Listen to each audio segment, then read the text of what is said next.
Olá, está no ar o Dinheiro em Foco. Aqui você vai aprender como cuidar melhor do seu dinheiro, tomar as melhores decisões, escolher o investimento certo para você. Se você não entende nada sobre investimentos, esse programa é para você. E se você já está investindo e quer aprender mais, esse programa também é para você. Aos finais de semana você acompanha aqui no Band News uma conversa com os melhores especialistas do mercado. E hoje vamos falar sobre o avanço dos bancos digitais no Brasil. Entre 2017 e 2018, as instituições cresceram 147%. Dá uma olhada. O setor bancário vem passando por uma verdadeira transformação, alavancada pelo incentivo dos órgãos reguladores de vários países, alinhados à digitalização e ao maior acesso à internet via smartphones. Não à toa, os bancos digitais cresceram no Brasil. Um aumento de 147% entre 2017 e 2018, segundo apurou a pesquisa feita pelo BTG Pactual. O público mais jovem é um dos principais alvos para os serviços dos bancos digitais. 32% das pessoas com idade entre 18 e 35 anos usa cartões de bancos digitais ou fintechs. Mesmo usuários que estão em bancos tradicionais passaram a priorizar os meios digitais para efetuar suas transações.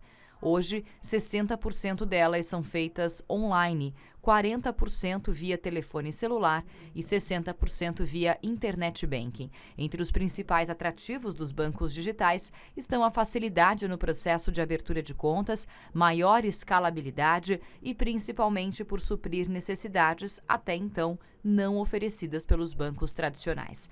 A economia com taxas de manutenção de contas é a queridinha dos usuários e muitas vezes determinante para migrar do tradicional para o digital.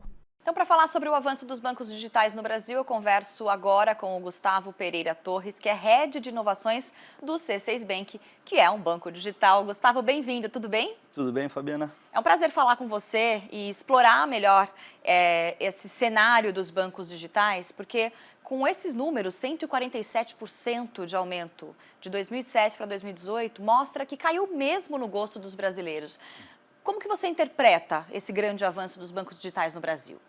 Bom, legal. Eu acho que um dos principais motivos é que o aumento dessa oferta, né, de bancos digitais traz para o consumidor mais opção. E esses bancos eles acabam conhecendo mais as pessoas e trazendo mais soluções adequadas para cada uma dessas pessoas, né? Então, se você for ver hoje esses novos bancos, eles não cobram tarifas, eles têm serviços que são sem custos para os clientes, e isso faz com que a gente tenha uma entrada maior de pessoas nesse mercado de bancos digitais. Eu acho que muito vem se falando sobre a liberdade de escolha, né, inclusive do seu banco. E os bancos, os famosos bancões, os bancos tradicionais, têm custos muito elevados, né, naturalmente elevados por conta dos funcionários, das agências e tudo mais. Mas muito vem se falando sobre as escolhas, de poder parar de pagar, por exemplo, tarifas que não são usadas, ou poder fazer transações com mais liberdade.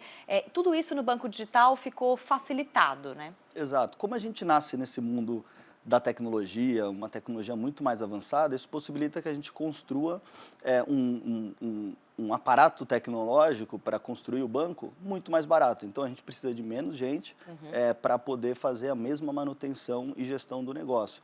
E aí, isso acaba sendo convertido para o cliente em valor. Então, hoje, os serviços básicos, a gente acredita que não devam ser cobrados. Então, para você sacar um dinheiro, para você transferir dinheiro, para você pagar um boleto, não existe custo, né? Então, nem tarifa de manutenção de conta e assim por diante. Aquela cesta, a cesta de conta. Isso não tem no banco digital. Nenhum banco digital cobra cesta. Isso. E aí acaba tendo mais transparência para o cliente. Ele sabe exatamente o que ele está fazendo. Não tem mais aquela pegadinha de, você começa usando, depois eu começo a te cobrar uma tarifa, você já não sabe muito bem o que você está pagando.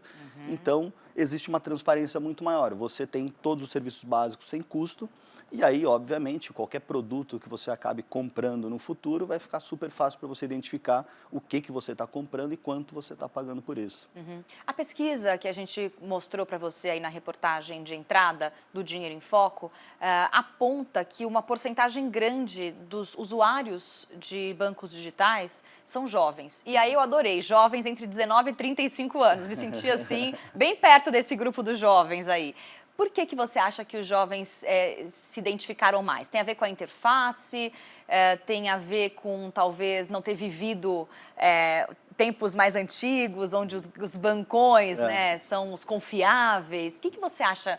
Por que esse número tão grande de jovens? Eu acho que tem uma união de fatores aí, né? Eu acho que tempo para a gente é muito importante hoje em dia, né? Então, pensa que hoje eu posso simplesmente pegar meu celular e fazer qualquer operação bancária na palma da minha mão, literalmente. Antigamente eu tinha que ir, parar o carro, estacionar, pagar a zona azul, ir até a agência, pegar fila, ficar esperando para fazer alguma ação.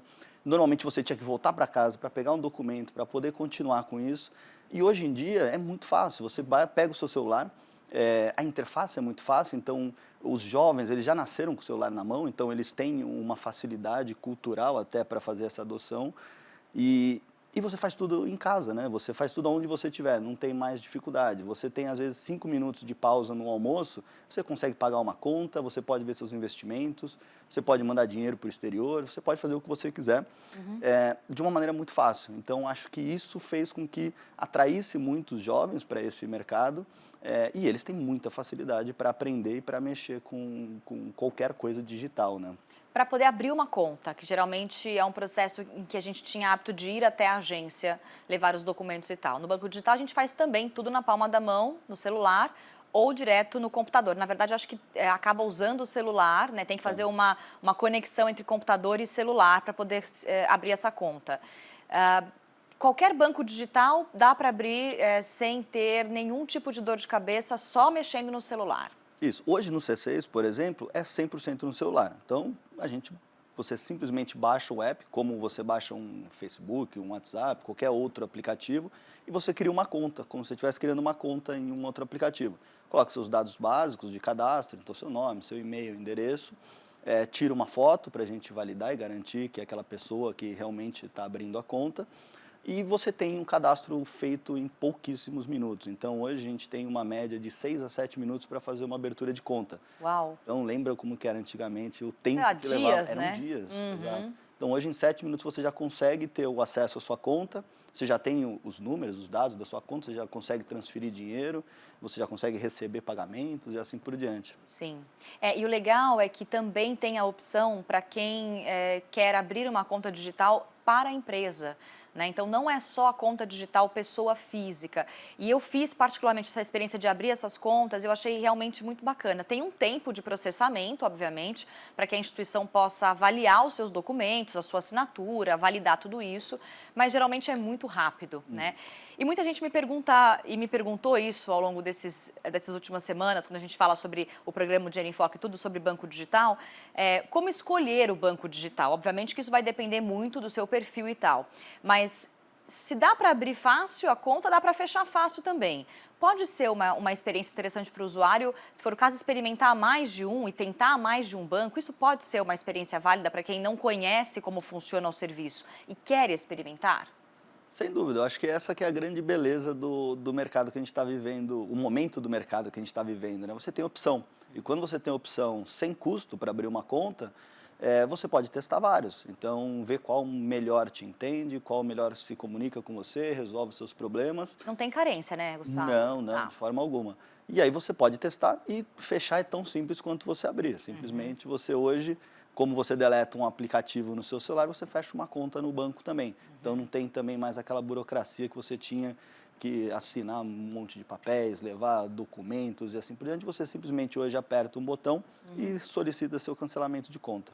Então fica bem mais simples, né, para quem quer fazer alguns testes e exercícios aí em relação a tentar e experimentar os bancos digitais. Vale a pena a gente falar uma coisa também interessante, quando a gente fala que a gente está com o celular na mão o tempo todo, e é óbvio que mesmo os bancões têm o sistema do Internet Banking e a gente faz transações online, também diminuímos muito o tempo de ir até o banco, né, ter que ir fisicamente até o banco, e eu acho que o que chama atenção também é que as transações digitais financeiras já são maioria, 60% das transações são feitas digitalmente, não só em bancos digitais, mas em bancos grandes também. Isso também aponta uma tendência de que daqui a pouco vai ficar essa fatia vai aumentar cada vez mais, né?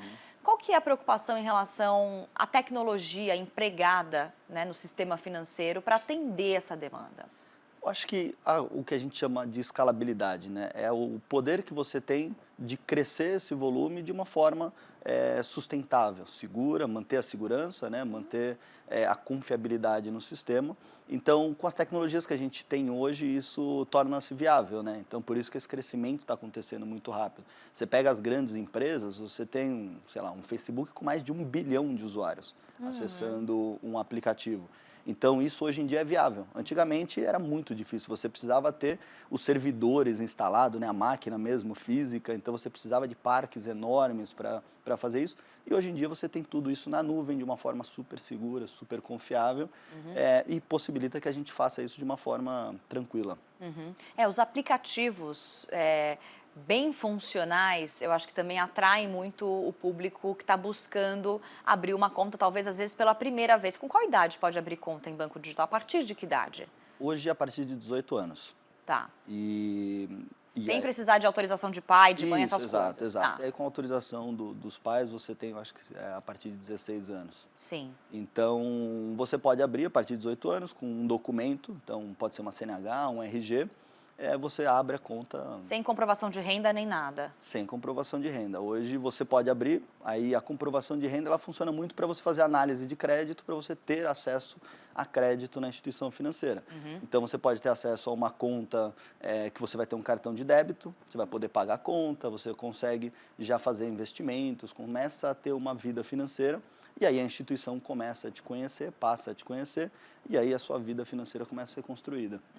E aí dependendo do valor que vai entrando, você pode ter sim a opção de ter crédito mais para frente. Não necessariamente, então você precisa ter uma renda comprovada para abrir uma conta num banco digital. Eu acho que em nenhum banco, mesmo em banco físico, mas no digital, porque você não vai ter o contato direto com o atendente, fica fácil também abrir desse jeito. Isso, ainda mais no Brasil, né, que a gente tem um mercado informal muito grande. Então, a comprovação de renda se torna mais complicada. Então, o nosso desafio como instituição financeira é conhecer realmente quem são as pessoas para poder fazer uma análise mais correta possível para a gente poder, assim, fornecer o crédito necessário para essa pessoa fazer as suas coisas. Bom, a gente está conversando aqui sobre o avanço dos bancos digitais, né, no nosso país, como cresceu, né, o interesse pelas contas digitais. A gente faz um rápido intervalo, na sequência a gente continua no assunto e a gente fala também sobre investimentos e como você poder ter tudo num ambiente só. A gente volta já. Dinheiro em Foco está de volta hoje falando sobre o avanço dos bancos digitais, né? E mesmo com esse avanço dos últimos anos, os bancos tradicionais, apesar de tudo, ainda lideram o mercado. Olha só. Apesar de todo o avanço dos bancos digitais no mercado, a pesquisa feita pelo BTG Pactual aponta que os bancos tradicionais ainda dominam o mercado, tanto em tamanho quanto em confiança. Por isso, o Banco Central trabalha hoje na redução das barreiras para novas empresas que queiram atuar no setor de bancos digitais. Conforme a instituição financeira vai crescendo e oferecendo mais serviços, aumentam as exigências regulatórias. Numa coletiva de imprensa, o presidente do Banco Central, Roberto Campos Neto, destacou que a instituição vem tomando medidas para facilitar ainda mais o acesso aos bancos digitais. A parte de eficiência de mercado, a parte de regulamentação de caixa eletrônico, que nós anunciamos recentemente, de novo, vai na mesma linha de por que se você tem uma conta num banco digital, você precisa ter conta no banco grande. Porque eu não consigo sacar o dinheiro na ATM, eu não consigo pagar a conta de luz da minha casa. Então, todos esses entraves que fazem com que uma plataforma digital não consiga competir, é exatamente nessa área que nós estamos atuando, né? O próximo passo dos bancos digitais é se firmarem como instituições confiáveis e passarem a gerar lucro. Afinal, mesmo com muitos aportes e um crescimento acelerado, algumas fintechs ainda estão em prejuízo, no estágio de agregar clientes massivamente, oferecer novos serviços e consolidar o seu atendimento antes de se tornarem rentáveis. A gente continua falando então sobre o assunto. Eu converso com o Gustavo Pereira Torres, que é Head de Inovações do C6 Bank. E a gente viu aí na reportagem, Gustavo, a atuação do Banco Central e como isso vem ajudando, auxiliando também nesse avanço dos bancos digitais. Como que vocês avaliam esse trabalho? Bom, o trabalho do Banco Central está sendo muito importante para o desenvolvimento do mercado. É muito legal ver um órgão regulador sendo o carro-chefe da inovação. Então, a gente tem uma conversa muito aberta e eles estão sempre questionando como que a gente pode fazer diferente, como que pode ser melhor, como que pode ser melhor para o consumidor. E isso é muito, muito importante para que realmente esse mercado ele mova para frente. Quando a gente fala que os bancos digitais ainda não estão no lucro, ainda estão no prejuízo, afinal de contas não tem tarifa, a gente não paga para usar os serviços, né? Para o cliente é ótimo, mas como que fica isso pro mercado? Existe alguma projeção? Como que vocês pretendem ter, né, não só o C6, mas outros bancos também, como poder rentabilizar e melhorar essa condição para ser uma empresa que é um negócio, afinal de contas, né? Exato. Eu acho que tem uma questão que todas essas instituições, elas são muito novas. Então, leva tempo, né, para você chegar ao break-even, que a gente chama, né? Você equivaler o que você teve de custo com o que você vai ter de receita. Então, o que a gente vê muito forte hoje, a nossa tendência, assim, que a gente mira muito, é você construir produtos que geram receitas, né? Então, você ter uma carteira de crédito saudável, você construir alguns produtos que tragam receita para o banco, né? E não sendo a partir de tarifas e taxas. Então, é importante você ter outros produtos. Então, você começa a ver produtos como uma recarga de celular num aplicativo de banco, você começa a ver alguns outros serviços que a gente chama dos super apps que estão nascendo, né? Você ter mais serviços além dos serviços bancários para você começar a constituir outros tipos de receita. Como o número de clientes está aumentando muito rápido, porque a gente está atraindo muita gente que não tinha acesso até então aos bancos, você tem que criar novas linhas de receita também. E aí as linhas de receita mais tradicionais, que são as receitas vindas de crédito mesmo. E como tem bastante gente entrando, o volume de clientes é muito grande. Então é possível, às vezes, que cada um tenha, usando um aplicativo, por exemplo, de recarga de celular, ou até aquela história do pedágio, você tem um cartão do pedágio em que você debita na sua conta, que é super legal, que é um serviço do C6.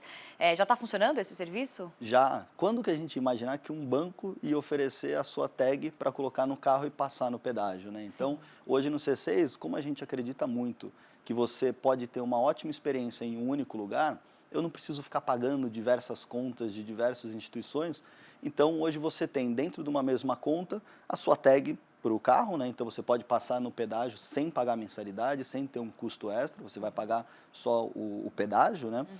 Você pode ter um cartão de débito no exterior e você ter uma economia aí em torno de 6 a 7% do que você tem usando um cartão de crédito, então é muito mais vantajoso para o cliente. Você tem no mesmo ambiente a área nossa de investimentos, então você pode investir num CDB, você pode investir em fundos, e você pode transferir dinheiro, você pode sacar dinheiro, você pode pagar contas, você pode fazer diversos outros serviços no mesmo lugar. Então fica muito mais fácil para você fazer a gestão financeira. O brasileiro, acho que culturalmente tem muita dificuldade, né, de fazer a gestão financeira. A gente acaba se perdendo muito na gestão. A gente costuma dizer que a gente acaba o mês já esperando entrar o dinheiro para você cobrir e a vida vai acontecendo ali, porque realmente o seu dinheiro está muito espalhado, então fica difícil você saber o quanto você gastou, o quanto você recebeu. Então, quando você traz isso tudo para um único lugar, fica muito mais fácil para as pessoas verem isso de uma forma unificada.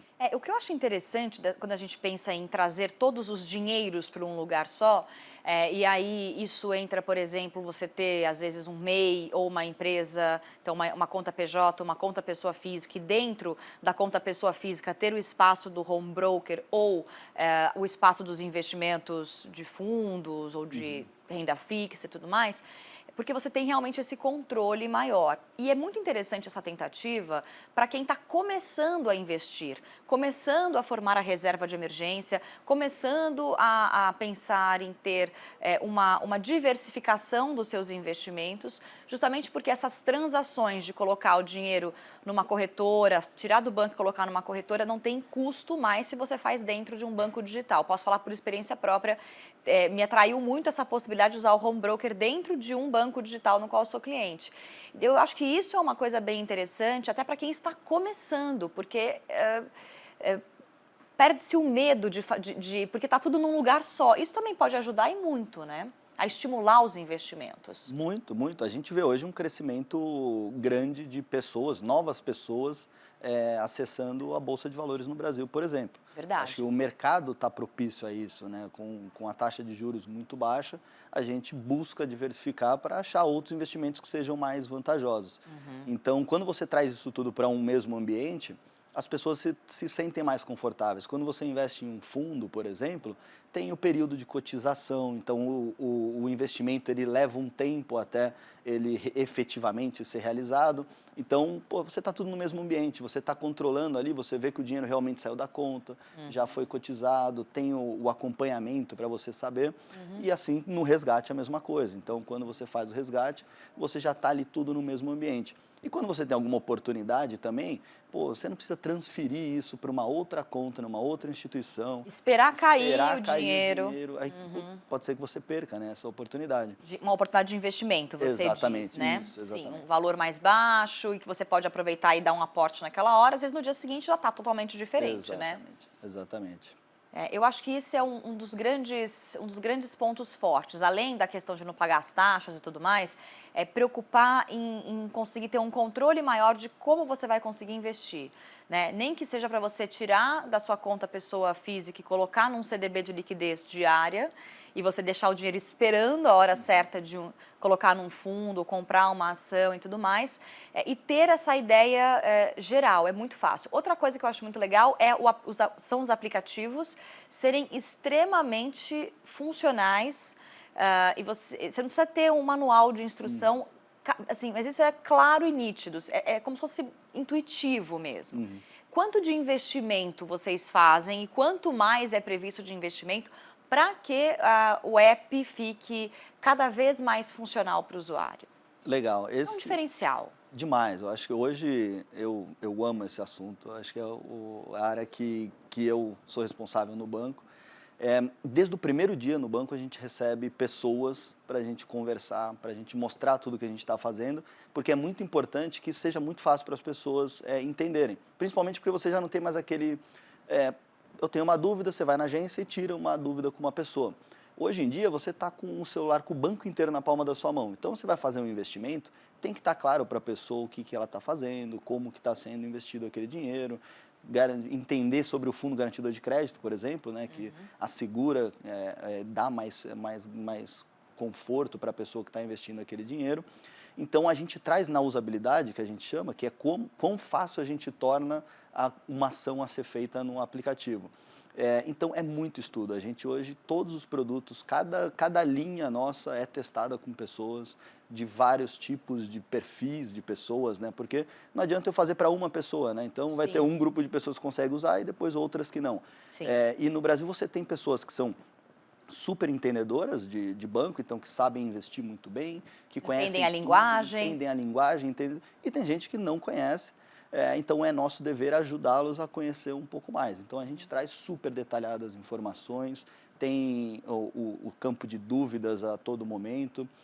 A gente tem, por exemplo, quando você vai transferir um dinheiro, a gente mostra o seu saldo para falar, você tem certeza? Sua conta vai ficar assim se você transferir. Ou se você for resgatar um CDB antes do período de 30 dias, a gente avisa, se você resgatar agora, espera mais um pouquinho que você não vai pagar o IOF. Então, tem uma série de coisas que você consegue ir ajudando os usuários para que eles entendam como é que funciona esse mercado. É uma espécie, talvez, de ajuda na formação da educação financeira daquele cliente, né? Porque se eu vou ficar negativa, para o banco é interessante, eu vou pagar juros por aquele dinheiro. Mas será que se eu tiver um alerta, eu não posso esperar um pouquinho mais ou dar um outro jeito de fazer esse pagamento, esperar um dia ou dois? Né? Isso também forma a nossa atitude em relação ao dinheiro. Eu acho que isso é muito interessante. Se eu sacar hoje, espera mais 2, 3 dias, 5 dias, uma semana para você poder ter a lucratividade do seu CDB. Eu acho que isso também fala sobre responsabilidade. Né? O brasileiro precisa de mais orientação de educação financeira, nós não temos essa formação de base, infelizmente. E eu acho que cabe às instituições financeiras, sim, essa responsabilidade. Exato, acho que está nas nossas mãos para a gente poder ajudar realmente nossos clientes. Quando você diz, putz, é interessante para o banco que o cliente fique no negativo, eu acho que é importante para o banco hoje, no mundo que a gente vive, que o cliente tenha uma vida muito boa. E o banco está lá para ajudá-los a atingir os seus objetivos, seus sonhos, Então, se eu puder ajudar a você não entrar no negativo, e aí da melhor forma possível, e seja, de repente, oferecendo uma linha de crédito muito mais barata do que o limite da conta, e assim por diante, a gente vai ajudando essa pessoa a ter uma gestão financeira melhor. Só para eu entender, com essas novas regras do cheque especial, né, da cobrança dos juros, os bancos digitais também entram nas novas regras, seguem as mesmas regras, é isso? As mesmas regras. Eu acho que isso não muda para a instituição, é um dos grandes diferenciais por ser um banco. O banco digital ele é um banco, né? Ele não tem nenhuma diferença para um banco tradicional, vamos chamar assim. Ele segue as mesmas regras, tem os mesmos padrões de segurança, de confiabilidade e assim por diante. Muito legal, espero que você tenha aproveitado esse Dinheiro em Foco para conhecer um pouquinho mais sobre o serviço que os bancos digitais oferecem, entender o porquê desse crescimento e, quem sabe, poder experimentar. Afinal de contas, daqui para frente, cada vez mais as operações serão digitalizadas e cada vez mais você vai precisar ter um suporte digital para poder fazer melhor, né, melhores escolhas com o seu dinheiro e melhores investimentos, sim. Eu conversei com o Gustavo Pereira Torres, que é Head de Inovações do C6 Bank. Gustavo, obrigada. Obrigado você, Fabiana. Foi um prazer falar sobre banco digital com você, aprender um pouquinho mais, espero que você tenha aproveitado. O Dinheiro em Foco vai ficando por aqui, semana que vem tem mais dicas para bons investimentos e decisões acertadas com o seu dinheiro. Eu te espero, tchau.